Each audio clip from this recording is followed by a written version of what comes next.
Hello everyone. Before we start, make sure to like and subscribe to the channel, and leave a comment with where you're from and what time you're watching. That way, YouTube will keep showing you stories just like this one. Now, let's begin. I'm 17, a junior at Westfield High, and 3 months ago I made what I thought was a simple decision, cutting ties with Jessica, my best friend since 8th grade. We'd been inseparable for years, but her jealousy had gotten completely out of control. She'd show up at my part-time job at the local coffee shop without warning, getting visibly upset when I'd chat with customers or laugh with coworkers. If I mentioned hanging out with other friends, she'd go silent for days, then bombard me with passive-aggressive texts about how I was replacing her. The final straw came when she started following me around school, literally trailing behind me in the hallways like some kind of shadow. When I confronted her about it, she just stared at me with this blank expression and said she was making sure I was okay. That's when I knew I had to end it. The breakup wasn't pretty. I tried to be gentle about it, explaining that I needed some space and that her behavior was making me uncomfortable. But Jessica didn't take it well at all. She started crying in the middle of the school cafeteria, saying I was abandoning her and that I was her only real friend. Other students were staring and I felt terrible, but I also felt this huge wave of relief. For the first time in months, I could breathe without worrying about her showing up somewhere unexpected or getting mad about some innocent interaction I'd had with someone else. I blocked her number, unfriended her on social media, and tried to move on with my life. For about 2 weeks, everything felt normal again. I should have known it wouldn't last. The messages started on Instagram. A blank profile with no photo, username just a string of random numbers, sent me a DM at 2:47 a.m. on a Tuesday. Nice jacket today. Red really suits you. I'd worn my red bomber jacket to school that day. It was my favorite, and I'd gotten compliments on it from a few people. At first, I figured it was just someone from school being friendly, maybe too shy to use their real account. But then I realized, how many people really pay that much attention to what I wear, and why message me anonymously about it? I screenshot the message to show my mom, but decided to ignore it. Maybe they'd just move on. 3 days later, another message came through. Your dog is adorable. Bella, right? She loves those tennis balls you throw for her in the backyard. My entire body went cold. Bella was my golden retriever, and I did play fetch with her in our backyard almost every day after school. But our yard was completely fenced in, surrounded by tall wooden panels. The only way someone could see us playing was if they were deliberately watching from the alley behind our house. I immediately showed the messages to my parents. My dad checked all our doors and windows, making sure everything was locked tight. My mom suggested I report it to the school, but what could I really say? Someone complimented my jacket and knew my dog's name? It felt serious to me, but I knew how it would sound to adults. We decided to keep an eye on things and see if it continued. Part of me wondered if it was Jessica. She'd been to my house countless times, knew Bella well, had seen me in that jacket 100 times. But the Instagram account that was messaging me had been created recently, and Jessica wasn't exactly tech-savvy. She could barely figure out how to post a story, let alone create some elaborate anonymous harassment campaign. Still, the timing felt too convenient. 2 weeks after our friendship ended, and now this. I tried to push the suspicion away, but it kept creeping back into my mind every time I looked at those messages. The messages kept coming, each one more unsettling than the last. A week later, you always order the same thing at lunch. Turkey sandwich, no mayo, extra pickles, predictable. Then, your locker combination is 182407, same as your birthday, not very creative. That one made my skin crawl because it was absolutely correct. My birthday was August 18th, 2007, and yeah, I'd used those numbers for my locker combination. But tons of people at school could have seen me opening my locker, could have figured out the pattern. The messages were coming from different accounts now, all blank profiles with random number usernames, all created within days of each other. Whoever was doing this was getting bolder, more detailed. They knew I walked home from school every Tuesday and Thursday when I didn't have work. They knew I always stopped at the corner store on Maple Street to buy a Coke and a bag of chips. They even knew about the tiny scar on my left hand from when I'd cut myself making dinner last year. Something I'd only told 2 people about. One was my mom, the other was Jessica. My parents finally agreed to take it seriously when the messages started coming to my phone number. I'd never given my number to any of these anonymous accounts, but somehow they had it. The texts were simple but terrifying. "Sweet dreams, Chloe. Hope you slept well. Your bedroom window faces the backyard, doesn't it?" I stopped sleeping with my curtains open. I started keeping my phone on silent at night because the messages would come at all hours. 3 a.m., 4 a.m., sometimes as late as 5 a.m. My parents contacted the police, but they said unless the messages contained direct threats, there wasn't much they could do. They suggested I document everything, which I was already doing, screenshotting every single message. The officer who came to our house was nice enough, but I could tell he thought it was probably just some kid playing pranks. He didn't understand the level of detail in these messages, how intimate the knowledge was. This wasn't random. This was personal. Then the messages turned darker. "You think you're so much better than everyone else? You ruined everything. You'll pay for what you did." The tone shifted from creepy observation to pure hatred, and that's when I knew for certain it had to be Jessica. The phrasing sounded exactly like the things she'd said to me during our last fight. But when I mentioned this to my parents, they reminded me that Jessica was just a 17-year-old girl, not some criminal mastermind. How could she have gotten my phone number when I'd blocked her everywhere? How was she creating all these fake accounts? My dad suggested maybe she had help, maybe other friends who were angry about our friendship ending. But Jessica didn't really have other close friends. That had been part of the problem. She'd been completely dependent on me for social interaction, which is why she'd gotten so possessive in the first place. The mystery was driving me crazy, but the fear was worse. I started checking locks obsessively, looking around corners, jumping at every unexpected sound. The threats became more specific about 2 weeks later. "I know where you work. I know where you live. I know how to hurt you." And then the one that made me physically sick. "I know about Bella. Dogs are so fragile, aren't they?" I showed that message to my parents immediately, and my dad called the police again. This time they took it more seriously because it was a direct threat against our pet. They said they'd increase patrols in our neighborhood and suggested we install security cameras. My mom took time off work to be home with me after school, and we started bringing Bella inside during the day instead of letting her roam the backyard. I felt like a prisoner in my own home, constantly aware that someone was watching, waiting, planning. The worst part was not knowing for sure who it was. Every time I saw Jessica at school, I studied her face for any sign of guilt or satisfaction, but she just looked sad and tired. She'd lost weight, had dark circles under her eyes, and barely spoke to anyone. Part of me felt sorry for her, but another part wondered if it was all an act. 3 days after that last threat, I came home from school to find my mom waiting in the driveway with tears streaming down her face. She didn't say anything, just grabbed my hand and led me to the backyard. Bella was lying on her side near the fence, whimpering softly.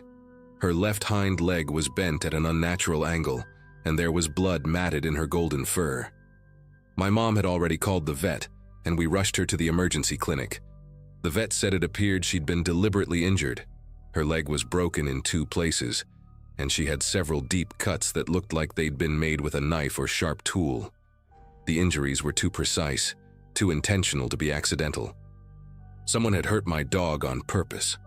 While we waited for Bella to come out of surgery, I sat in that sterile waiting room and felt pure rage building inside me. This had gone too far. Whoever was doing this had crossed a line that could never be uncrossed. My sweet, innocent dog had been tortured because of some sick game. The police treated it as a serious crime this time. They dusted our fence for fingerprints, searched the backyard for evidence, and interviewed neighbors to see if anyone had seen anything suspicious. One neighbor, Mrs. Patterson from 3 houses down, mentioned she'd seen a figure in dark clothing climbing through the alley behind our house around noon, right when I was at school and my mom was at work. But she was elderly and couldn't make out any details about the person's size or gender. The officer investigating asked if I had any enemies, anyone who might want to hurt me or my family. I told him about Jessica, about our friendship ending, about the anonymous messages. He took notes and said they'd look into it, but I could tell he was skeptical.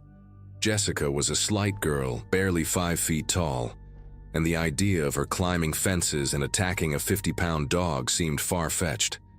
But I knew in my gut it was connected. The timing was too perfect, the escalation too calculated. Someone was systematically terrorizing me, and now they'd proven they were willing to hurt innocent animals to get to me. That night I couldn't sleep.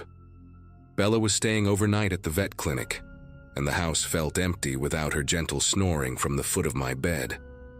Around 1 a.m., I heard my phone buzz with a text message. Against my better judgment, I checked it. The message was from another new number. Poor Bella. I hope she recovers quickly. It would be such a shame if something worse happened to her, or to you.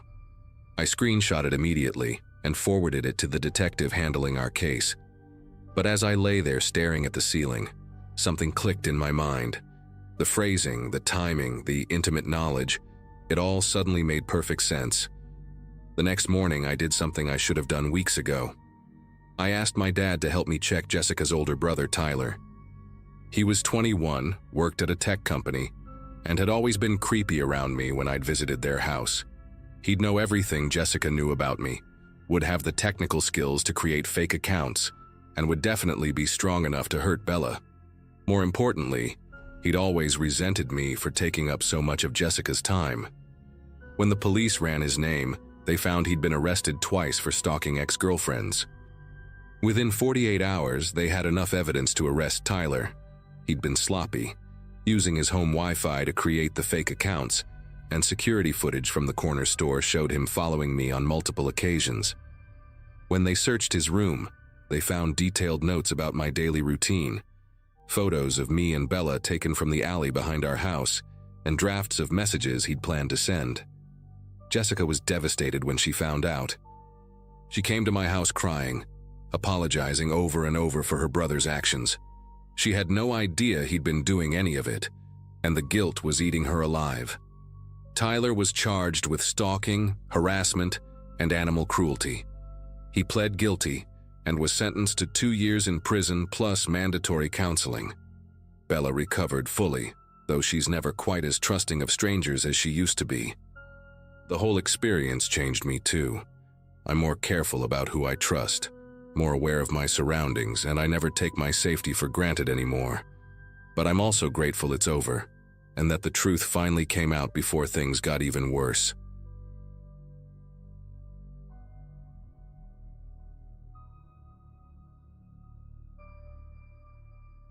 Never thought I'd be the type to share something like this on the internet, but here we are.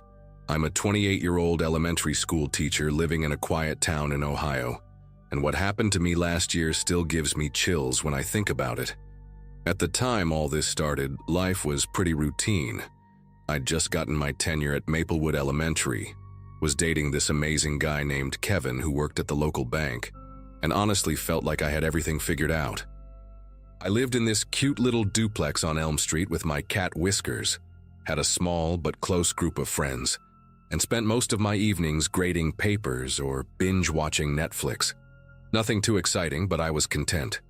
I'd grown up in this same town, graduated from the local high school 10 years earlier, and while some people found small-town life boring, I loved the predictability of it all. Everyone knew everyone, and drama was usually limited to who was dating whom or whose dog got loose again. The whole nightmare started on a random Wednesday in March when I got a Facebook message from someone I hadn't thought about in years, Brandon Mitchell. We dated briefly during our senior year of high school, and by briefly, I mean like 3 weeks of awkward teenage romance before we both realized we had absolutely nothing in common. He was this quiet, intense kid who spent most of his time in the computer lab or playing those fantasy card games during lunch. I remembered him as being sweet but clingy, always wanting to hold hands in the hallways and getting jealous when I talked to other guys, even just friends. After we broke up, he'd tried to get back together a few times, but I was already focused on college applications and moving on with my life. I hadn't heard from him since graduation, and honestly, I'd completely forgotten he existed until that message popped up on my phone while I was making dinner. The message was simple enough, just, "Hey Amber, how have you been? Saw your profile and thought I'd say hi." Seemed harmless, right? I should have trusted my gut and ignored it completely. Against my better judgment, I replied. Just basic small talk. Told him I was teaching, asked what he was up to. He said he was working in IT for some company in Columbus, about an hour away from my town. The conversation stayed light for the first few days, catching up on mutual friends, reminiscing about high school teachers we both remembered. He seemed normal, maybe a little too eager to keep the conversation going, but nothing that raised any red flags. He'd message me every morning with "Good morning, beautiful," and every night with "Sweet dreams," which felt a bit much for someone I hadn't spoken to in a decade. But I figured maybe he was just being friendly. I mentioned Kevin once, casually, when Brandon asked if I was seeing anyone. His response was weird. Just "oh," followed by a long pause. Then he changed the subject completely. That should have been warning sign number 1, but I brushed it off. I was being polite, nothing more, and I figured the conversation would naturally fizzle out after a few more days. But it didn't fizzle out. Instead, Brandon started getting more personal, asking about my daily routine, what time I got home from work, if I lived alone. When I kept my answers vague, he'd find ways to circle back to the same questions later. He started commenting on every single thing I posted on Facebook, photos, status updates, even when I'd check in at the grocery store or the gym. The comments weren't inappropriate exactly, but they were constant and oddly specific. Like when I posted a photo of my coffee one morning, he commented, "Looks like you're at that little cafe on Main Street again. You always did love their blueberry muffins." The thing is, I'd never mentioned loving blueberry muffins, not in our recent conversations or back in high school. It was such a random, specific detail that it made me pause. How did he even remember that? Or worse, how did he know I still went there? I started paying more attention to his comments after that, and they all had this same quality. Too detailed, too observant, like he was keeping track of patterns in my life that even I didn't realize I had. The first physical sign that things were escalating came on a Friday afternoon in late April. I got home from work to find a small package on my porch. No delivery truck in sight, no return address, just a brown paper bag with my name written on it in neat handwriting. Inside was a small, succulent plant in a ceramic pot, the kind I'd posted about wanting to buy for my classroom just a few days earlier on Instagram. There was a note attached. "Thought you might like this for your garden. B." My heart started racing because I'd never given him my address. I lived in a duplex on a quiet street, and while it wasn't exactly hidden, you'd have to know where to look. I immediately called my landlord to ask if anyone had been asking about me, but he said no. That night I went through all my social media accounts, checking what information was public, but my address wasn't listed anywhere. I even asked my neighbor if she'd seen anyone drop off the package, but she'd been at work all day. The whole thing made me incredibly uneasy. But when I confronted Brandon about it through message, he acted like it was no big deal. "Found your address in the phone book," he said. "Thought you'd appreciate the gesture." Except our town hadn't had a physical phone book in years, and I wasn't listed in any online directories. That weekend, Kevin came over for dinner, and I told him about the plant and the weird messages. He didn't seem overly concerned at first, said it was probably just some guy trying to reconnect who didn't understand boundaries. But then I showed him all the Facebook comments, the messages, the specific details Brandon kept mentioning about my daily life. Kevin's expression changed completely. He's this calm, level-headed guy who never gets worked up about anything, but I could see the concern in his eyes as he scrolled through the messages. "This isn't normal, Amber," he said quietly. "This guy is clearly watching you somehow." We decided I should block Brandon on all social media platforms, which I did that night. I thought that would be the end of it. I thought cutting off his access to my online presence would make him lose interest and move on. I was so incredibly wrong about that. The blocking just made him angry, and what happened next made me realize I was dealing with someone who had absolutely no intention of respecting my boundaries. The real terror was just beginning. 3 days after I blocked him, I found another package on my porch. This time it was a framed photo of me and Brandon from our high school prom, a photo I didn't even remember taking. We weren't prom dates. We'd already broken up by then. But apparently someone had snapped a picture of us talking by the punch bowl. In the photo, I was laughing at something, completely unaware the picture was being taken. But Brandon was staring directly at me with this intense expression I'd never noticed before. The frame was expensive looking, silver with intricate engravings, and there was another note. "I've kept this all these years. We look so happy together. Why won't you talk to me anymore?" The fact that he'd held on to this random photo for 10 years, had it professionally framed, and was now leaving it on my porch made my skin crawl. I took pictures of everything and called the police, but they said without any direct threats there wasn't much they could do. "It's just gifts," the officer said. "Weird gifts, but not illegal." I wanted to scream. How was this not considered harassment? That same day, I got a call from my principal saying that someone had called the school asking detailed questions about my schedule, what time I arrived, when I left, which classroom I taught in. The secretary had refused to give out the information, but it was clear Brandon was escalating his surveillance. The anonymous messages started the next week. Kevin began getting texts from unknown numbers, always sent late at night, always vaguely threatening. "She doesn't really love you," one said. "You're just a placeholder until she realizes who she's meant to be with." Another, "Enjoy your time with her while you can. It won't last much longer."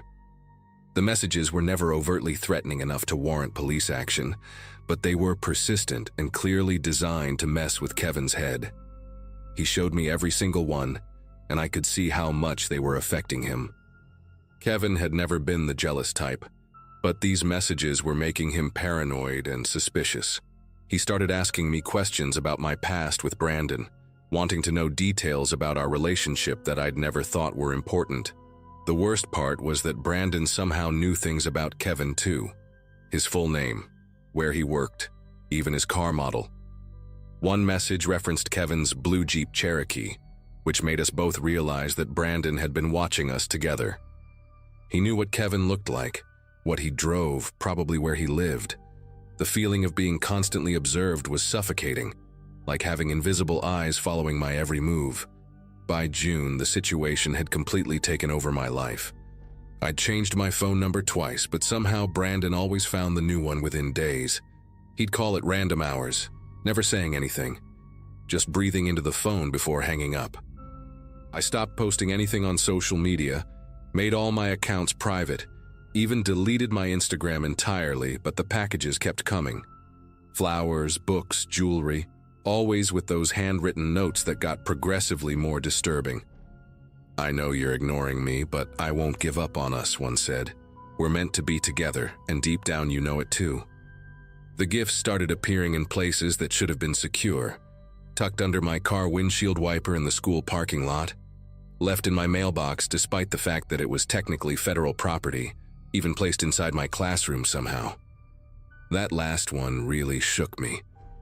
I'd locked my classroom door when I left for lunch, and when I came back, there was a small music box on my desk playing our old prom song.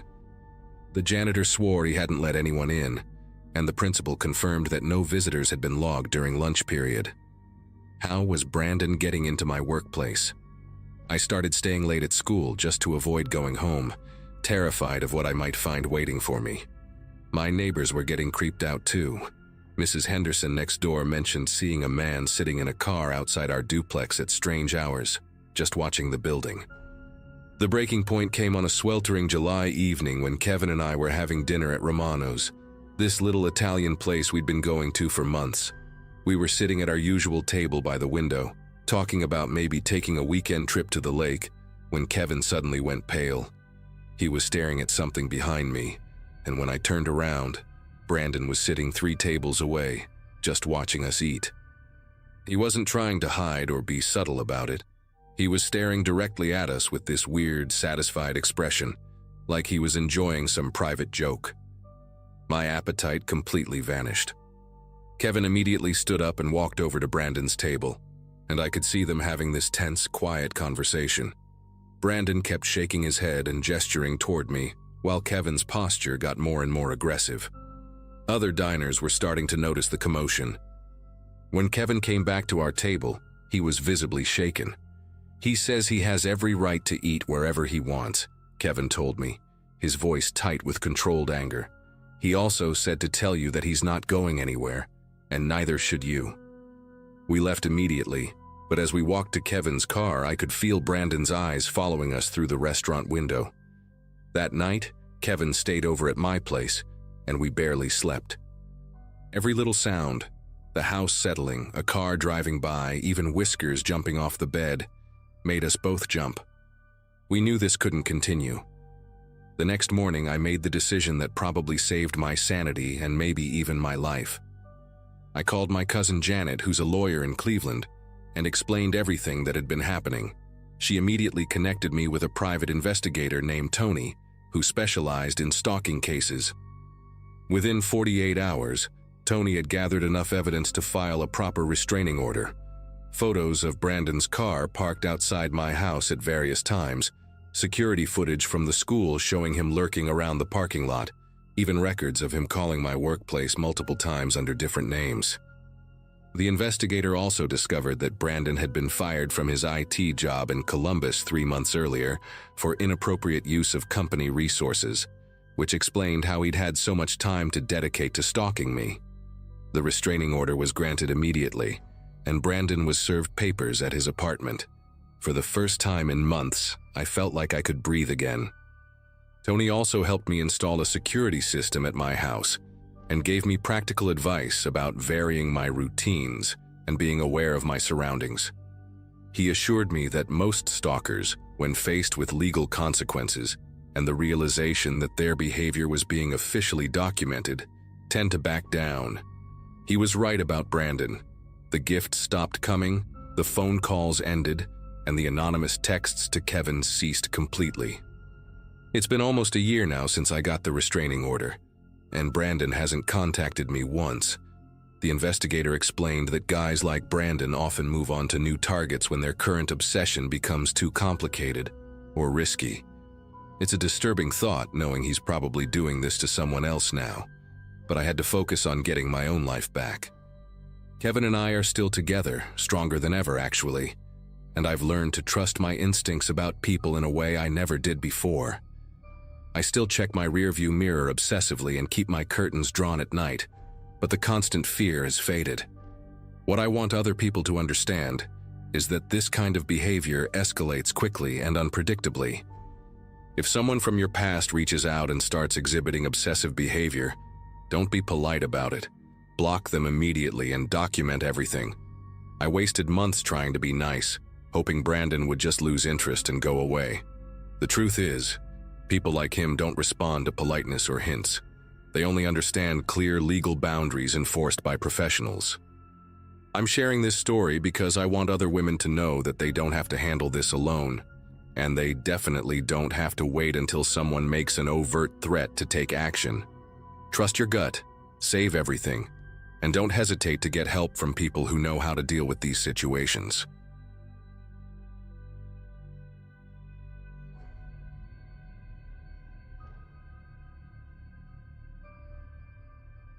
Right. I need to tell someone about this because it's been eating at me for months now. I was 22 and had just taken this overnight job at a 24-hour gas station called Quick Stop about 15 miles outside Portland, Oregon. The place sat right off Interstate 84, surrounded by nothing but empty fields and the occasional farmhouse light flickering in the distance. My shift ran from 11 p.m. to 7 a.m., and honestly, most nights I'd see maybe 10 customers total. It was one of those gigs where truckers and random travelers would stop by when they needed gas or snacks at ungodly hours. The pay wasn't amazing, but I needed the money since I'd dropped out of college and was trying to figure out my next move. The station had this weird vibe to it, fluorescent lights buzzing overhead, aisles that seemed too narrow, and this persistent smell of old coffee and cleaning supplies. The whole nightmare started about 3 weeks into the job. I was restocking the energy drink cooler when I heard the door chime go off. In walked this woman, probably in her mid-40s, with shoulder-length brown hair that had this frazzled quality to it, like she'd been running her fingers through it constantly. She was wearing a navy blue sweater that hung loose on her frame, and jeans that had definitely seen better days. What caught my attention immediately was how she moved, kind of slow and deliberate, like she was taking in every detail of the place.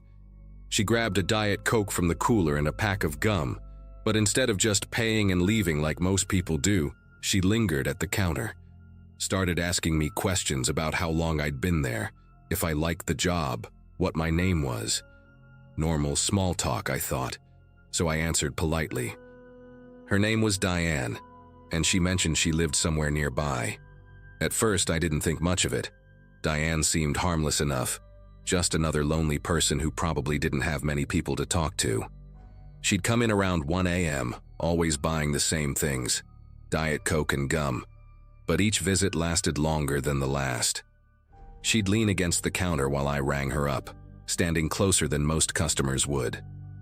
Her eyes had this intensity to them, like she was studying me, memorizing every detail of my face. She'd ask personal questions that made me slightly uncomfortable, where I lived, if I had a girlfriend, what I did during the day. I kept my answers vague, but she seemed to file away every piece of information I gave her. The weird thing was how she never seemed to be in a hurry to leave, even when other customers came in. She'd just step to the side and wait for them to finish their business, then continue our conversation. The pattern continued for about 2 weeks. Diane would show up during my shift, always around the same time, always with the same routine. But I started noticing changes in her behavior. She'd compliment my hair or comment on the shirt I was wearing, remembering details from previous visits that I'd forgotten myself. One night she brought me a coffee from the diner down the road, claiming she thought I might be tired. I accepted it to be polite, but something about the gesture made me uncomfortable. The way she watched me drink it, with this satisfied expression on her face like she'd accomplished something important. She started positioning herself differently too. Instead of standing across from me at the counter, she'd move to my side, close enough that I could smell her perfume. It was this heavy floral scent that seemed to cling to everything she touched. Things escalated about a month after our first meeting. Diane had started asking more invasive questions. What time I got off work, which way I drove home if I lived alone. I kept deflecting, but she was persistent. One particularly slow Wednesday night, she stayed in the store for over an hour, pretending to browse the aisles while chatting with me whenever no other customers were around. She'd picked up random items, a bag of chips, a magazine, some candy, but never actually bought anything except her usual Diet Coke and gum. What really unsettled me was how she seemed to know things about me that I hadn't told her. She mentioned that I drove a red Honda Accord, which I'd never mentioned. When I asked how she knew that, she just shrugged and said she'd noticed it in the parking lot. The thing is, I always parked around the side of the building, not in the main lot where customers parked. The first time I saw her outside the store was on a Friday night in early October. I'd finished my shift and was walking to my car when I spotted her sitting in a dark blue sedan about 50 yards away in the parking lot. She was just sitting there, engine running, watching me. When she saw that I'd noticed her, she drove away quickly. I convinced myself it was just a coincidence. Maybe she'd been waiting for the store to open or something. But the next week, she was there again. Same spot, same routine. This time when I got in my car, she pulled out behind me and followed me onto the highway. I thought maybe we were just going in the same direction, but when I took the exit from my apartment complex, she took it too. I made a few random turns to test my suspicions, and sure enough, she stayed right behind me. Finally, I pulled into a 24-hour McDonald's and she drove past, but not before I got a clear view of her face in the drive-through lights. The following week was when things got really disturbing. Diane had stopped coming into the store as frequently, but I knew she was still around because I'd catch glimpses of her car in the parking lot during my shift. She'd park in different spots, sometimes with the lights off, just sitting there for hours. I started feeling paranoid, constantly checking the windows and mirrors to see if she was watching me. My manager, Steve, noticed I was on edge and asked if everything was okay. I told him about Diane, but he just laughed it off, saying lonely customers were part of the job. He suggested I just be polite but firm if she made me uncomfortable. Easy for him to say. He wasn't the one being stalked by some woman who seemed to know way too much about his personal life. The worst part was that I couldn't shake the feeling that she was learning my routine, figuring out patterns in my life that I wasn't even aware of myself. Then came the night that really scared me. I was driving home after my shift, taking my usual route through the residential area near my apartment. It was about 7:30 a.m., and the streets were mostly empty except for a few people leaving for work. I noticed the dark blue sedan about 3 cars back, keeping pace with me. When I sped up, she sped up. When I slowed down, she did the same. I decided to test her by taking a completely different route home, one that would add about 20 minutes to my drive. I turned onto a highway that led in the opposite direction of my apartment, thinking surely she'd give up and go home. But she didn't. She followed me for over 20 miles, through small towns and rural roads I'd never even been on before. My heart was pounding as I realized just how determined she was. I eventually circled back toward my apartment, but by then I was too rattled to go home. I spent the rest of the morning at a diner, drinking coffee and trying to figure out what to do. For the next few days, I varied my routine as much as possible. I'd leave work at different times, take different routes, sometimes even sleep at my buddy Jake's place across town. But somehow, Diane always seemed to find me. I'd see her car parked near my apartment complex, or catch a glimpse of her in my rearview mirror on roads I'd never taken before. The woman was relentless. I started carrying a small notebook, writing down every time I saw her, what she was wearing, what time it was. I thought maybe if I documented everything, I could prove to someone that this wasn't just in my head. The entries became a blur of dates and times.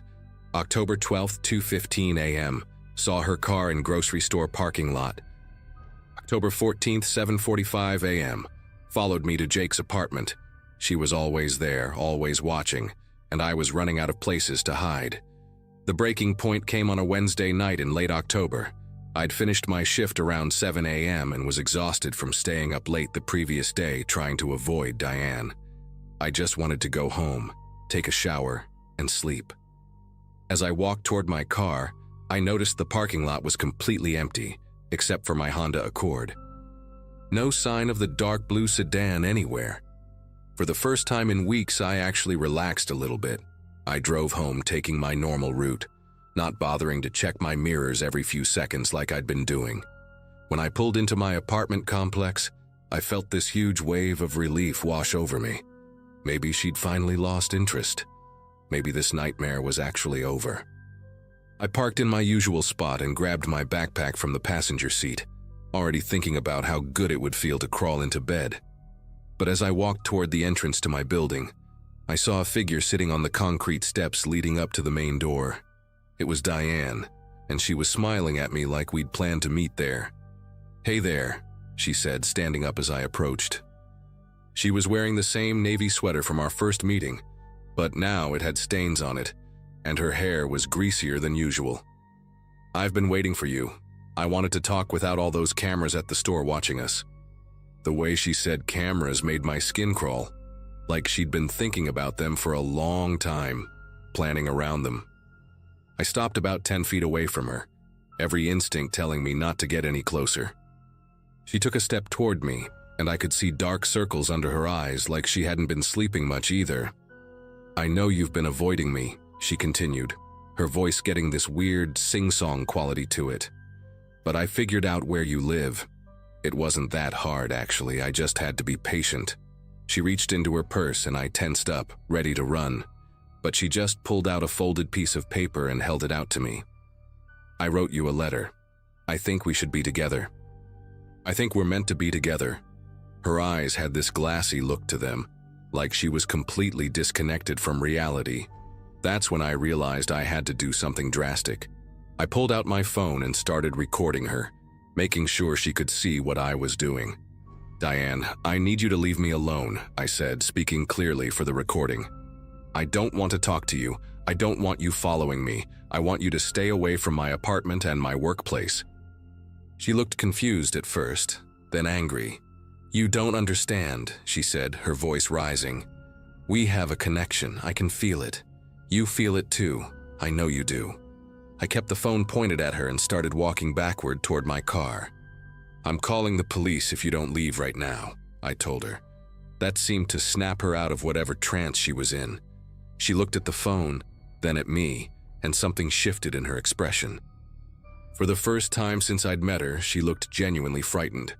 She grabbed her purse and ran toward the parking lot, and I heard a car door slam and an engine start. I waited until I was sure she was gone, then called the police and my manager, Steve. The cops took my statement and the recording, and they said they'd patrol the area more frequently.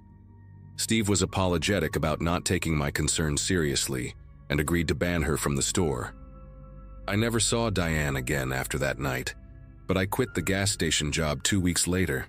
Even now, months later, I still check my mirrors obsessively when I'm driving, and I always make sure my apartment door is locked tight.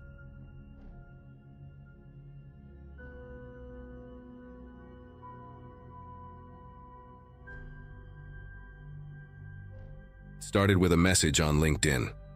I remember it clearly because I was on my lunch break, eating leftover pasta at my desk, when the notification popped up. The name, Eli Dorsey, meant almost nothing at first. But when I clicked the profile and saw his photo, something clicked. We had gone to the same middle school, though we'd never been close. He was quiet back then, one of those kids who always sat near the back, doodling dragons or skulls in the margins of his notebook. We barely exchanged words growing up, but his message was friendly. Said he remembered me from school and hoped I was doing well. At the time, I thought it was harmless. I had just moved to a new city for a job at a nonprofit and didn't know many people yet. The idea of reconnecting with someone, even vaguely, felt oddly comforting. Our chat stayed light for the first few weeks. He asked about my work, recommended a couple of local coffee spots, and even sent a photo of an old yearbook page where our 8th grade science class had been crammed into a crooked formation for the group photo. I laughed when I saw it. It was the kind of thing that made him seem harmless, nostalgic, maybe a little awkward, but not threatening. But then something shifted. He started messaging more frequently, longer paragraphs, strange hours. One night, I woke up to 6 messages from him, all sent between 2 and 4 a.m. They weren't threatening, but they were strange. Stuff like, "Do you think people can be meant for each other without knowing it?" Or, "I wish I'd noticed you more back then." The kind of things that make you tilt your head and wonder what this person really wants from you. I didn't reply right away. I needed time to think about how to set a boundary without being rude. A few days later, I walked into work and stopped dead just inside the lobby. Eli was standing near the reception desk, holding a bouquet of yellow lilies wrapped in that crinkly clear plastic. He smiled like this was a normal thing to do, as if surprising someone you hadn't seen in nearly 15 years with flowers at their workplace was totally fine. My heart thudded a little too hard as I stepped toward him, forcing a polite smile. I asked what he was doing there, trying to keep my tone light. He said he was just passing through and thought it'd be nice to say hi in person. I told him I was in meetings all day and couldn't talk. He looked disappointed, almost hurt, but he nodded, handed me the flowers, and left without another word. I left the flowers in the break room and didn't take them home. Something about the whole thing felt intrusive, even if he hadn't said anything outright alarming.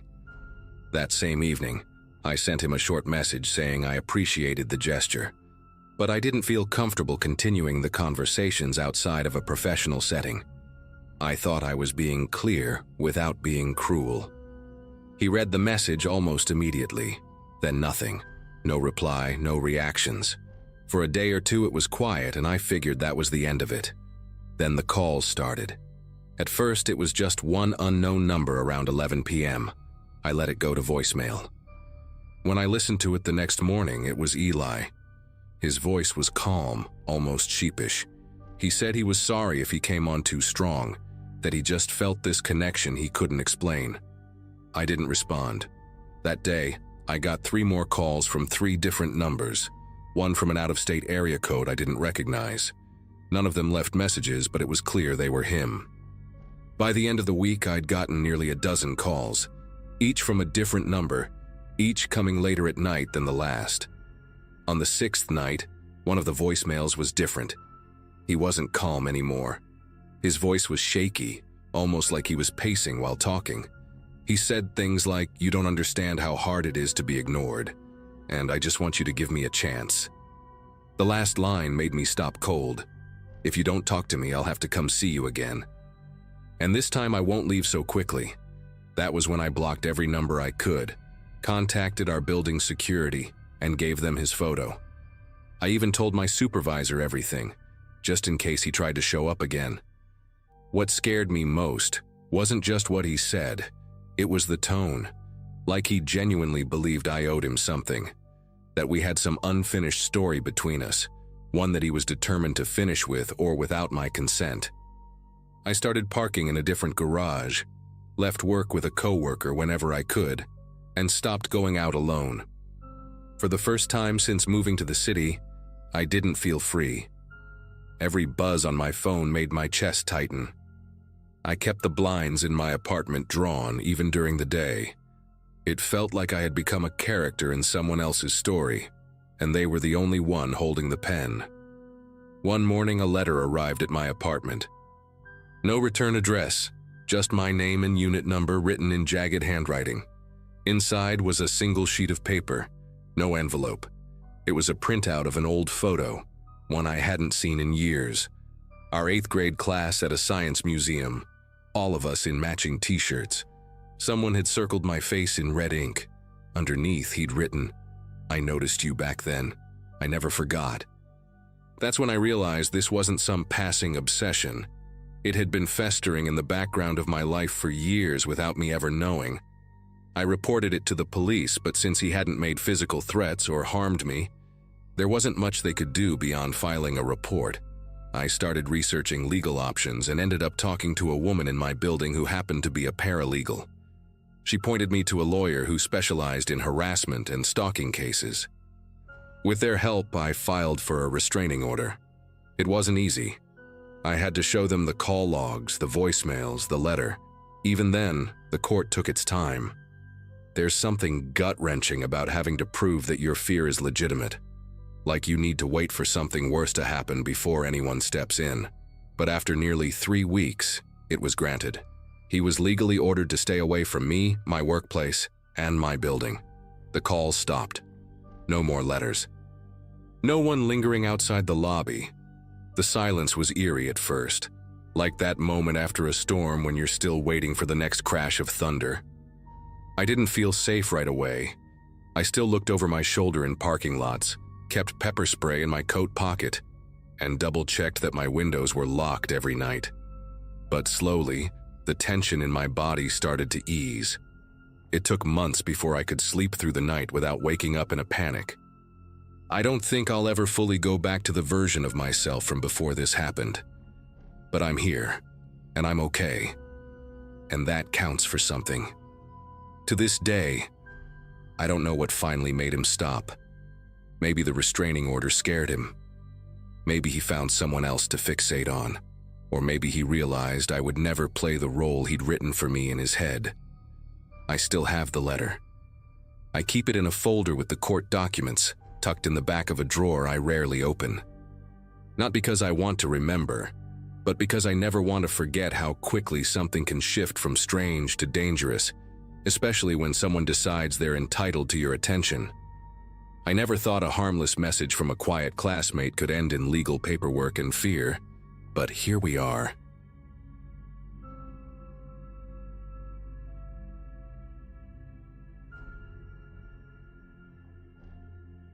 What happened to me at my first job still makes me check my windows twice before going to bed. I'm 17, a junior at Phoenix High, and last spring I started flipping burgers at Quick Bite downtown. The place is exactly what it sounds like. A greasy fast food joint with cracked vinyl booths and that permanent smell of old oil. My shifts were mostly after school and weekends, standing behind the counter taking orders or manning the fryer in the back. The work was mind-numbing, but the money was decent enough for a first job. My parents were happy I was being responsible, earning my own cash instead of just asking for handouts. Most of my co-workers were pretty cool, other high school kids or college students picking up extra hours. The manager, Phil, was this stressed-out guy in his 40s who chain-smoked behind the dumpster and always complained about corporate breathing down his neck. The person who would make my life hell started on a Wednesday in May. Her name was Vanessa, and she was 24 with bleached blonde hair that she always wore in a high ponytail. She had this way of talking that made everything sound like a question, even when she was just stating facts. Phil introduced her as our new morning shift supervisor, which meant she'd be training me on opening procedures. She seemed friendly enough at first, asking about school and what I planned to do after graduation. But there was something in the way she looked at me that made me uncomfortable, like she was studying me instead of just making conversation. Her eyes would linger too long when she talked to me, and she had this habit of standing way too close when she was showing me how to clean the grill or restock the condiment station. Figured she was just being thorough with the training, maybe a little overly friendly because she was new and wanted to fit in. The weird comments started about 2 weeks after she got hired. She'd make these remarks about how mature I seemed for my age, how most guys my age were just boys, but I was different. When I'd mention hanging out with friends from school, she'd roll her eyes and say something about how high school kids were so dramatic and immature. She started bringing me coffee during my shifts, always remembering exactly how I liked it, even though I'd only mentioned it once. The other workers started noticing too. Marcus from the evening shift joked that I had a cougar after me, which made my face turn red. I tried to laugh it off, but inside I was getting more and more uncomfortable. Vanessa would find excuses to brush against me when we passed in the narrow kitchen, or she'd put her hand on my shoulder when she was explaining something that could have been explained from across the room. The breaking point came on a Saturday in June, when she cornered me in the walk-in freezer. I was grabbing boxes of frozen patties when she followed me in and closed the door behind her. The temperature was probably around 0 degrees, but I started sweating immediately. She stood between me and the door, playing with her ponytail and giving me this look that made my skin crawl. "You know, Connor," she said, using my name in this breathy way that made me want to disappear. "I think we have a real connection.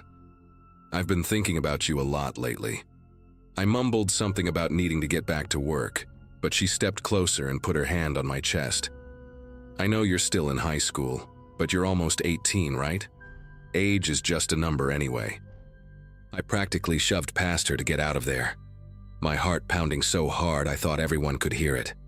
The rest of my shift was torture. Every time I looked up, she was staring at me with this expectant expression, like she was waiting for me to come around and realize how lucky I was to have her attention.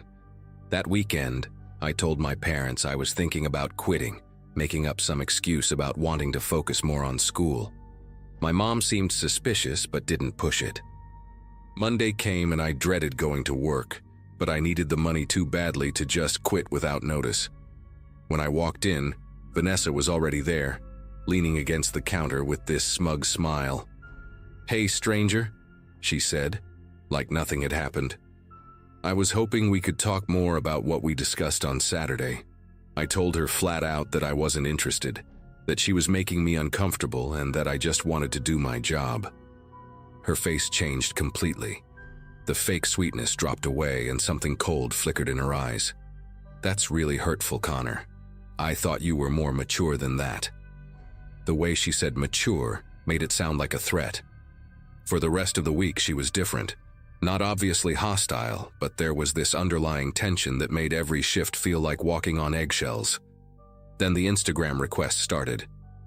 At first I thought it was just a coincidence, some random account with no profile picture, and a generic username like PhoenixGirl23 wanted to follow me. I ignored it, but the next day there was another one, then another. They all had different usernames, but the same empty profile, same lack of posts. I started blocking them, but new ones kept appearing. Some had profile pictures that were clearly stock photos of random women. One had the name Jenna AZ and claimed to be 19 and interested in meeting new people. The bio said she worked at a restaurant downtown and loved motorcycles and horror movies. Two things I'd mentioned to Vanessa during casual conversation. I blocked that one too, but it was becoming clear that this wasn't random. She was creating fake accounts faster than I could block them, and each one seemed to know little details about my life that I'd only shared with her. The situation at work got worse. Vanessa started scheduling herself on all my shifts, claiming it was for training purposes, even though I'd been there for months. She'd hover around me constantly, making comments about how I seemed distant, and asking if everything was okay at home. When I'd mention plans with friends, she'd suddenly need me to stay late or come in early, always with some urgent task that couldn't wait. She started leaving little notes in my locker, nothing explicitly threatening, just weird stuff like, "Hope you have a great day, someone's thinking about you," with way too many heart emojis. I kept the notes as evidence, though I wasn't sure what I'd do with them. The worst part was that she'd act completely normal around other employees, so when I tried to hint to Phil about the problem, he just said she seemed like a hard worker who was really dedicated to her job. By July, I'd decided I had to quit. I couldn't take the constant harassment anymore, and my grades were starting to suffer because I was so stressed about going to work. But then something weird happened. Vanessa suddenly became distant and professional. She stopped with the creepy comments, the notes disappeared, and she barely spoke to me beyond work-related stuff. I thought maybe she'd finally gotten the message and moved on. For about 2 weeks, everything was normal. Started to relax, thinking the nightmare was over. I even considered staying at the job since I really did need the money. That's when I made the mistake of mentioning to a coworker that I'd joined the new gym that opened up on 7th Street. I was proud of myself for finally getting serious about working out, and I thought the conversation was innocent enough. I had no idea that Vanessa was listening from the kitchen, or that she'd already found a new way to insert herself into my life. The gym was called Iron Phoenix, and I'd been going there for about a week when I met Amy. She was maybe 21, with short red hair and freckles, and she seemed genuinely nice. She introduced herself while I was struggling with the bench press, offering to spot me and giving me tips on my form. We started talking about workout routines, and she mentioned she was new to the area, just moved here from Denver for a job. She had this easy laugh and seemed really interested in hearing about my life, where I went to school, what I did for work, what kind of music I liked. It was refreshing to talk to someone who wasn't a high school kid or a stressed-out coworker. She always seemed to show up at the gym around the same time as me, and we'd end up working out together more often than not. Amy was encouraging without being pushy, and she had this way of making me feel more confident about myself. After a couple weeks, I started looking forward to seeing her there. But there were little things that nagged at me. Amy knew details about Phoenix that seemed odd for someone who'd just moved here, like which streets to avoid during rush hour, or where the good taco trucks were. When I mentioned Quick Bite once, she wrinkled her nose and said she'd heard the manager there was a real jerk, which was true, but oddly specific. She also seemed to know a lot about my schedule, always asking if I was going to be at the gym at certain times, like she was trying to coordinate our visits. The biggest red flag was when she mentioned that she'd grown up loving horror movies and motorcycles, the exact same interests that had shown up in those fake Instagram profiles. But I convinced myself I was being paranoid. Maybe lots of people in Arizona liked motorcycles, and horror movies were popular everywhere. I wanted to believe that Amy was just a normal person who happened to be interested in me, because the alternative was too creepy to consider. The truth came crashing down on a Thursday evening in September. I'd gotten home from the gym and was in my bedroom changing clothes when my phone buzzed with a text from an unknown number. The message just said, "Hope you had a good workout today," with a photo attached. When I opened it, my entire world tilted sideways. It was a picture of me walking out of Iron Phoenix taken from across the street. But that wasn't the worst part. The photo was clearly taken from outside my own house because I could see my bedroom window in the background, and there was a timestamp showing it was taken just 20 minutes ago. I was still wearing the same clothes from the gym, and whoever took this had been watching me walk from my car to my front door. My mouth went completely dry and I dropped my phone like it was on fire. Someone had been following me home, taking pictures of me without my knowledge, and they had my phone number. The final piece of the puzzle clicked into place when I saw Vanessa's car parked 2 blocks away the next morning. It was this beat-up silver Honda, with a distinctive dent in the driver's side door. I'd seen it in the Quick Bite parking lot dozens of times. She was sitting inside, wearing a baseball cap and sunglasses, but I recognized her profile immediately. When she saw me looking, she started the engine and drove away quickly. That's when I realized Amy at the gym had never existed. It was Vanessa the whole time, wearing colored contacts and a wig, changing her voice slightly, and pretending to be someone else. She'd been following me for months, creating elaborate fake personas to stay close to me, and now she was watching my house and taking photos of me through my bedroom window. I called the police that same day and showed them everything: the fake Instagram accounts, the notes from work, the photo of me outside my house. They took it seriously once they saw the evidence, especially the picture taken from outside my home. Vanessa was arrested at work the next day, and I found out she'd been doing this kind of thing to other people before me. She ended up pleading guilty to stalking and harassment charges, and I never had to see her face again. But I still check my windows twice before bed, and I'm a lot more careful about who I trust now.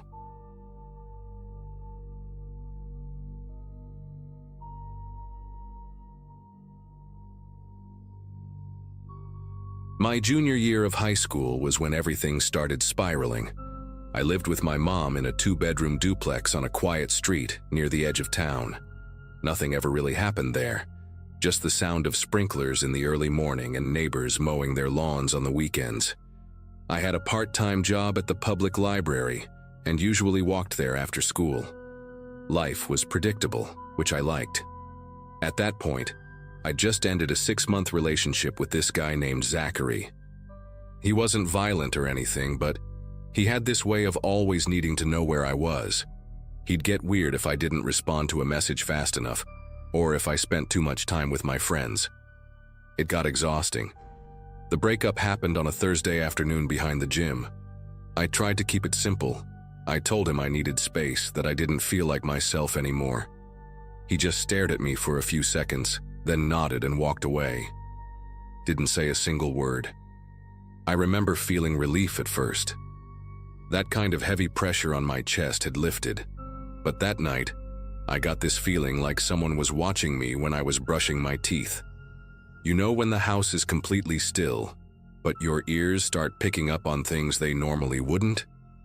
I kept glancing toward the hallway like I was expecting to see someone there. Nothing ever showed up, but the silence felt wrong. The next day after school, I saw him standing across the street from my bus stop. He wasn't doing anything, just standing there with his backpack slung low over one shoulder, staring like it was completely normal. I pretended not to notice, but I kept checking from the corner of my eye. He didn't try to talk to me, didn't wave, just stood there like a statue until my bus came. That night I told my mom, and she said I was probably just imagining things, that breakups mess with your head. But then he started showing up in other places. Once near the frozen aisle at the grocery store, once parked a few cars down from the library. He never approached. He was just there. One evening I came home and there were muddy footprints on the porch. That might not sound like much, but it hadn't rained in over a week and we didn't have a garden or anything that would leave that kind of wet trail. My mom thought it was the mail carrier, but the prints didn't lead to the mailbox. They went straight to our front door, then stopped. I stood there staring at them longer than I should have, feeling this tightness in my ribs. I didn't sleep well that night. I kept waking up and checking the window, making sure it was still locked. At some point, I stuffed a rolled-up towel under my door, just in case. 3 days later, I noticed something strange with my bedroom window. The screen on the outside looked pushed in. Not torn or broken, just slightly bent at the bottom corner, like someone had tried to lift it and then stopped. I didn't tell my mom. She'd just chalk it up to wind or some kid messing around. But deep down, I knew it wasn't that. I started double-checking every lock in the house before bed. Front door, back door, windows, even the garage. At school, I tried to act normal, but I could feel people staring. Word gets around fast when you break up with someone like Zachary. He was quiet, but people liked him. I started hearing things. Someone said he'd been skipping class. Another girl said she saw him just sitting in his car outside campus for hours. That Saturday, I was alone at home while my mom worked a late shift at the hospital. I had the TV on, trying to drown out the quiet, when I heard the doorbell. It was almost 9 p.m. I peeked through the peephole and didn't see anyone. Not a soul on the porch or down the street. I waited a full minute before slowly opening the door, just enough to glance around. That's when I saw it. On the welcome mat, a small, plain envelope. No name, no stamp, nothing written on it. I picked it up and held it like it might bite me. Inside was a single Polaroid. It was a photo of my house, from the backyard, taken from behind the oak tree that sat near the fence line. You could see my bedroom light on through the curtain. I didn't sleep that night. I sat up in bed with the lights on, a baseball bat resting across my lap. Every tiny creak made my heart thud in my ears. I didn't call the cops. What would I even say? That my ex was maybe taking photos from the backyard? That he hadn't said a word to me in 2 weeks but just might be showing up like a ghost? There was nothing concrete, and part of me didn't want to believe it. Maybe I was overreacting, maybe someone else left that photo, but that didn't explain the footprints, or the screen, or the weird feeling that my room felt wrong somehow. Like the air was heavy, like it had been disturbed. The next morning I woke up feeling like someone had pressed pause on my body while I slept. I was groggy, my mouth was dry, and my pillow was oddly flattened, like someone had moved it. When I got up to make my bed, I found another envelope. This one wasn't outside. It was under my pillow. And inside it, a second Polaroid. A close-up of my face, sleeping, taken from a few feet away. My head was tilted slightly to the side, eyes shut, mouth half open. The blankets were the same, my necklace visible on my neck. It was a photo taken in that very room. I didn't scream, I didn't cry. I just stood there gripping the photo, my body numb. My brain couldn't even figure out how to react. It wasn't just that someone had been in my room. It was the realization that they'd been close enough to lean over me, close enough to watch. Ran into the hallway and locked myself in the bathroom. That was the only room with no windows. I sat on the floor for what felt like hours, barely breathing, trying to listen for any sound in the house. I kept replaying the night before in my head. Had I heard footsteps? Had I forgotten to lock the back door? I couldn't remember, and that terrified me even more. When my mom came home, I didn't try to act brave. I showed her the photos and told her everything. To her credit, she didn't question a single word. She called the police right away. They came, took the pictures, walked through the house, asked their questions. But there were no fingerprints, no signs of forced entry. They said maybe I'd left a door unlocked. Maybe someone knew how to pick locks, maybe. They patrolled the neighborhood for a few days, but I never saw a single squad car outside. My mom had a new deadbolt installed that same week, and she let me sleep in her room after that. She even got a motion-activated camera for the hallway. But nothing else ever happened. Zachary never came around again. At least not that I saw. He stopped showing up near the bus stop. His car was never parked down the street. It was like he vanished. Some people said he moved to live with his dad in another state, but I never got confirmation. I didn't want it. Just the thought of seeing him again made my skin crawl. I changed my routines completely, got dropped off at school instead of taking the bus, quit my job at the library, stopped going out alone. That was the hardest part. I felt like I had to shrink my life just to feel safe again. To this day, I still double-check every lock before going to bed. I still avoid sleeping on my side, like in that photo. And sometimes when I wake up in the middle of the night, I find myself staring at the door, just waiting for it to move. I never found out for sure if it was him. I never got answers. But the way that second photo was placed so carefully under my pillow, there's no doubt in my mind. Someone had been in that room, close enough to hear me breathe, close enough to lean in and take a picture while I slept. That alone is enough to keep me looking over my shoulder for the rest of my life.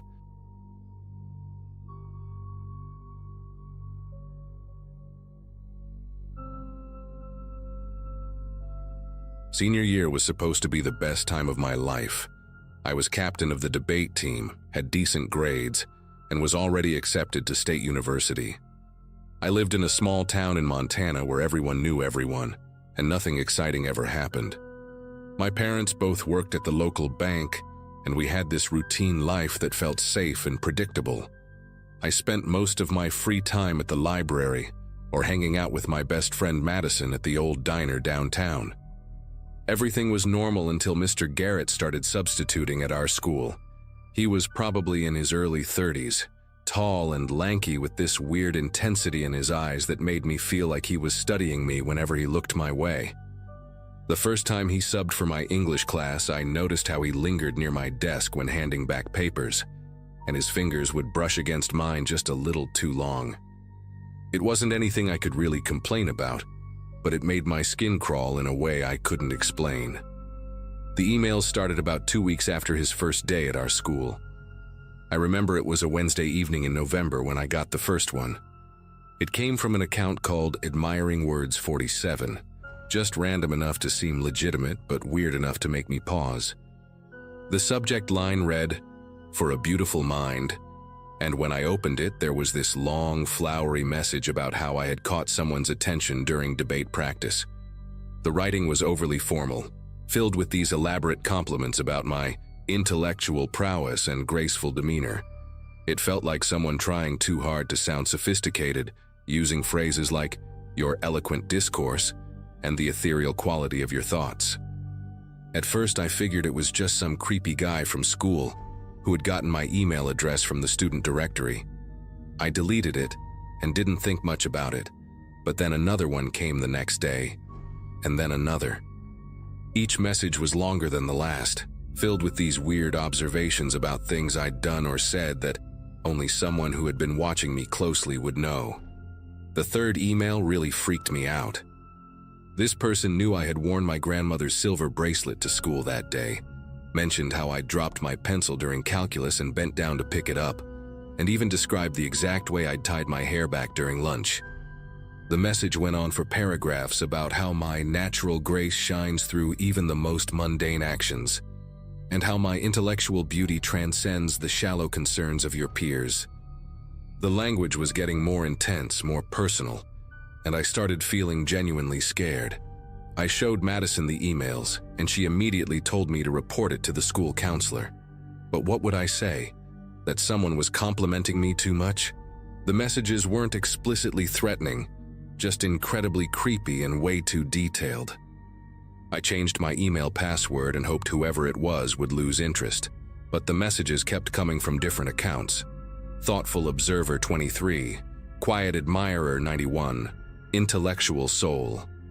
Each one had the same overly formal tone, the same obsessive attention to detail about my daily activities. During this time, Mr. Garrett kept showing up as a substitute in different classes. He'd sub for history, then science, then back to English again. It was like he was everywhere, and I started noticing how his eyes would follow me around the classroom. When I'd raise my hand to answer questions, he'd nod with this satisfied expression, like he was proud of me or something. During one particularly uncomfortable biology class, he assigned us to work in pairs and deliberately paired me with this quiet kid named Timothy who barely spoke. While we were working, Mr. Garrett came over and crouched down next to my desk, ostensibly to help us with the assignment. He positioned himself so close that I could smell his cologne, something woody and overwhelming that made me want to gag. He started asking me about my debate tournaments, my college plans, my favorite books, all while Timothy sat there awkwardly. His voice had this strange quality to it, like he was trying to memorize every word I said. When the bell rang, he told me to keep up the excellent work in this tone that made me feel like I needed a shower. The emails were getting more frequent and more disturbing. By December, I was receiving them almost daily, sometimes multiple times a day. The anonymous sender had started including quotes from famous poets and philosophers, weaving them into these long rambling messages about my exceptional nature and how I was destined for greatness beyond the comprehension of ordinary minds. One particularly unsettling email contained a detailed description of the sweater I'd worn the previous day, a burgundy cardigan my mom had bought me, and how the color brought out the warmth in my complexion and highlighted the intelligence in my eyes. The writer knew I'd spilled coffee on it during lunch and had tried to clean it with a napkin. These weren't details someone could guess. They were observations from someone who had been watching me very carefully. I started feeling paranoid, constantly checking around me in the hallways, wondering who was studying my every move. The worst part was how the messages made me feel ashamed of existing, like my normal teenage activities were being cataloged and analyzed by some invisible presence. The breakthrough came during a particularly boring Friday afternoon in January. Mr. Garrett was substituting for our regular English teacher, Mrs. Thompson, who had been out sick for 3 days. He was supposed to be covering a unit on American poetry, but instead he started this weird lecture about the power of written expression and how true artistry lies in the ability to capture the essence of beauty through carefully chosen words. He was pacing around the classroom with this manic energy, gesturing wildly as he spoke. Then he started reading what he claimed was a poem by some obscure 19th century writer I'd never heard of. The words hit me like a physical blow. It was almost identical to a passage from one of the anonymous emails I'd received just 2 days earlier. He recited it word for word. "Your intellectual prowess shines like a beacon in the darkness of mediocrity, illuminating the path for those fortunate enough to witness your graceful discourse." I felt my chest tighten and my vision blur as the realization washed over me. This wasn't some random internet creep. It was him, standing right there in front of me, quoting his own sick messages to a room full of students who had no idea what was happening. The rest of that class period felt like a nightmare. I sat there trying to act normal while my mind raced with the horrible confirmation of what I'd suspected for weeks. Mr. Garrett kept glancing in my direction as he continued his bizarre lecture, and I swear I saw the hint of a smirk on his face when he caught me staring. It was like he wanted me to know, like this was some twisted game he was playing. When he quoted another passage, this one about how true beauty lies in the quiet moments of contemplation, I recognized it immediately from an email I'd received just that morning. The coincidence was impossible. The writing style, the vocabulary, the obsessive attention to detail about my appearance and behavior, it all matched perfectly. I kept my head down for the rest of the class, pretending to take notes while actually writing down everything he said that I recognized from the emails. By the time the bell rang, I had a list of at least 6 direct quotes that proved he was my anonymous stalker. That weekend, I finally told my parents everything. My mom nearly cried when she read through the emails I'd saved, and my dad got this scary look in his eyes that I'd never seen before. We spent hours going through each message, comparing them to the notes I'd taken during Mr. Garrett's class. The evidence was overwhelming. Not just the identical phrases, but the same grammatical quirks, the same pretentious vocabulary, the same obsessive focus on my daily activities. My parents immediately called the school principal, Mrs. Rodriguez, and demanded a meeting for first thing Monday morning. They also contacted the police, though the officer we spoke to warned us that unless the emails contained explicit threats, it might be difficult to pursue criminal charges. Still, he took copies of everything and said he'd look into it. That Sunday night, I barely slept, knowing I'd have to face Mr. Garrett again and pretend I didn't know what he'd been doing. The thought of sitting in his classroom, knowing he'd been watching me, cataloging my movements, writing those creepy messages, it made me feel sick to my stomach. Monday morning came too quickly. I arrived at school early with my parents for our meeting with Principal Rodriguez. We brought printed copies of all the emails, my notes from Mr. Garrett's class, and a timeline showing how the messages had escalated over the months. Mrs. Rodriguez listened with growing concern as we laid out the evidence. Her face grew pale when she saw the side-by-side comparison of the email quotes and my classroom notes. She immediately called the district office and explained the situation, then assured us that Mr. Garrett would be removed from campus pending a full investigation. The relief I felt was overwhelming, but it was mixed with this lingering fear that he might retaliate somehow. During first period, instead of Mr. Garrett, we had a different substitute, an elderly woman named Mrs. Franklin who seemed completely normal and didn't make me want to crawl out of my skin. Word spread quickly through the school that Mr. Garrett had been let go, though most students didn't know the real reason why. The investigation moved faster than I expected. Within a week, the district's IT department had traced the anonymous email accounts back to computers Mr. Garrett had used at various schools where he'd worked as a substitute. They found that he'd been creating fake accounts using the school's internet connection, thinking it would be harder to trace. The police discovered he'd been doing this to other female students at different schools across the county. I wasn't his only target. There were at least 4 other girls who had received similar messages over the past 2 years. The district fired him immediately and banned him from any school property. They also referred the case to the district attorney's office for possible criminal charges. I had to give a statement to the police, which was terrifying but also empowering. Sitting in that interview room, reading my emails aloud to the detective, I realized how much strength it had taken to recognize the pattern and speak up. The detective told me that my evidence was crucial in building a case not just against Mr. Garrett, but in protecting other students from his predatory behavior. The final resolution came 3 months later. Mr. Garrett was charged with stalking and harassment, and he eventually pleaded guilty to avoid a trial. He was sentenced to 2 years of probation, mandatory counseling, and a restraining order that prohibited him from contacting me or coming within 500 feet of any school property. The district also implemented new policies requiring background checks and monitoring of substitute teachers' internet usage. I testified at the sentencing hearing, and seeing him sitting at that defendant's table, no longer the intimidating figure who had made me feel so powerless, was incredibly cathartic. He looked smaller somehow, deflated, and when the judge read his sentence, he didn't even look up. The other victims and their families were there too, and we all hugged afterward, bonded by this shared experience of surviving his manipulation.